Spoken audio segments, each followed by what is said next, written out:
అందరికీ నమస్తే. నా పేరు లక్ష్మీనారాయణ. ఈరోజు నేను మీ ముందుకు ఒక అద్భుతమైన కథతో ముందుకు వచ్చాను. రంగాపురం అనే ఒక ఊరు ఉండేది. ఆ ఊరిలో భార్యాభర్తలు ఇద్దరు ఉండేవారు. భార్యాభర్తలు ప్రతిరోజు కూడా ఉద్యోగానికి వెళ్తూ ఉండేవారు. వారికి ఒక పాప కూడా ఉంది. ఆ పాపను భార్యాభర్తలు ఒక ఆయమ్మకు అప్పగించి వారి ఉద్యోగాలకు వెళ్ళేవారు. ఆయమ్మ ప్రతిరోజు ఆ పాపను ఎంతో జాగ్రత్తగా చూస్తూ ఉండేది.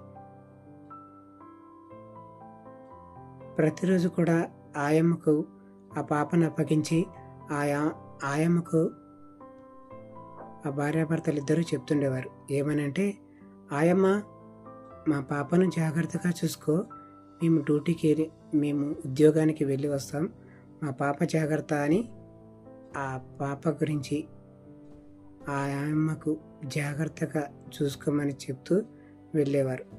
ఆయమ్మ ప్రతిరోజు ఆ పాపను జాగ్రత్తగా చూస్తూ ఉండేది. కానీ ఒకరోజు వాళ్ళ అమ్మగారికి హాలిడే వచ్చింది.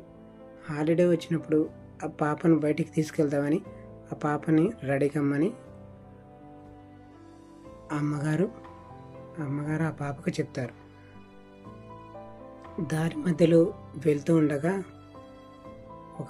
ఆ పాపకు ఒక డౌట్ వస్తుంది. అదేం డౌట్ అంటే, అమ్మ, మన ఇంట్లో ఉన్న నగలు, డబ్బులు అన్నీ బీరువాలో పెట్టి తాళం వేసావమ్మా? వేసాను చిట్టి తల్లి. అమ్మ, మన ఇంట్లో ఉన్న చాక్లెట్లు, ఫ్రూట్స్ అన్నీ కూడా ఫ్రిడ్జ్లో పెట్టి తాళం వేసావమ్మా? వేసాను చిట్టి పాప.